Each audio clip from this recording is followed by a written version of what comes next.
क्या बात है बीरबल, तुमने हमें 2017 में क्यों बुलवाया?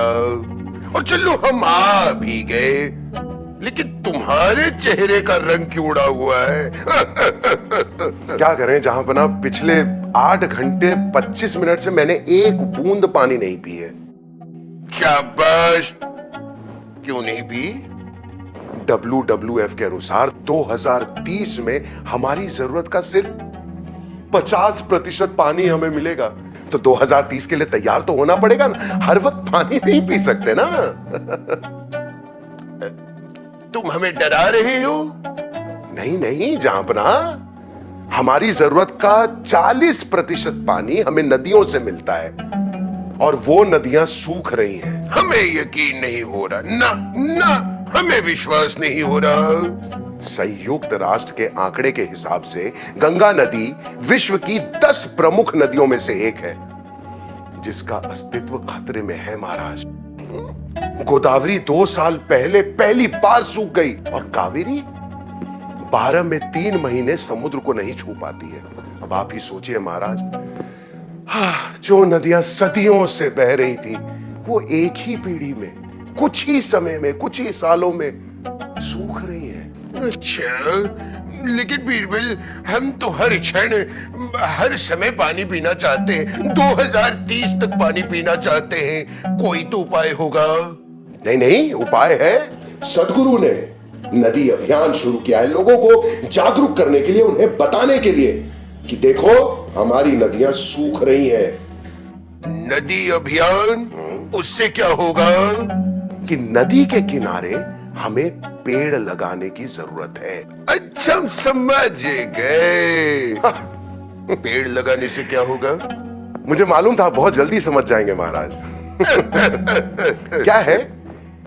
पेड़ों की जड़ें मिट्टी को छेदादार बनाती हैं और जब बारिश होती है तो मिट्टी उस पानी को अपने अंदर सोख लेती है और फिर धीरे धीरे रिश्ता रिश्ता वो बाहर निकलता है और सालों भर नदियों से मिलता रहता है। और अगर पेड़ ना हो तो?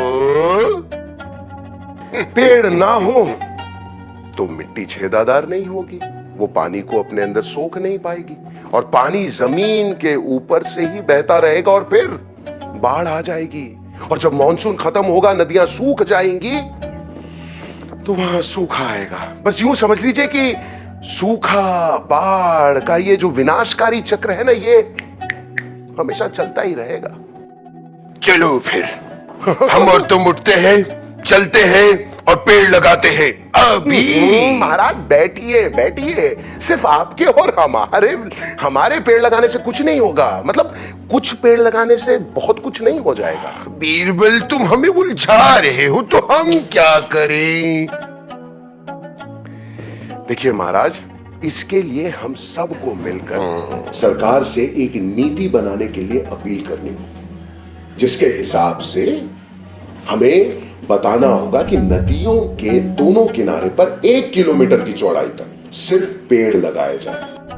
और मान लीजिए कि वो जमीन सरकारी है तो वहां पे जंगल लगाए, और मान लीजिए कि वो कृषि जमीन है तो किसान वहां पर अलग अलग तरह के पेड़ों के बगीचे लगाए।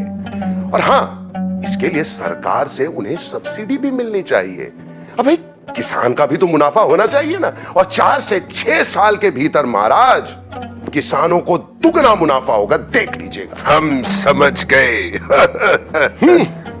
लेकिन एक बात नहीं समझे, अगर सब्सिडी सरकार को देनी है, नीति सरकार को बनानी है, पेड़ सरकार को लगाना है, तो फिर हमें क्यों बता रहे हो? कोई जाओ सरकार को बताओ।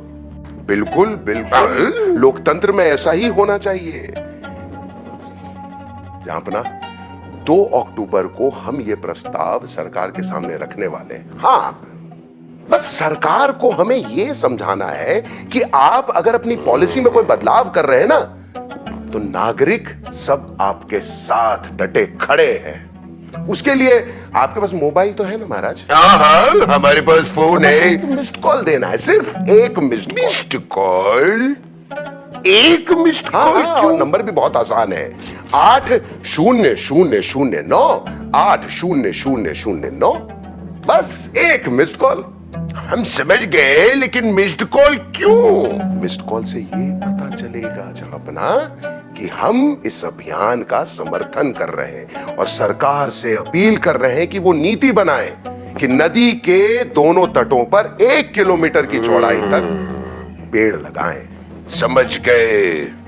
और चूंकि महाराज आपको मैंने बता दिया है, तो जनता जनार्दन को बताइए, और सुनिए, खास करके उन सभी लोगों को जो पानी पीते हैं। सुना आपने?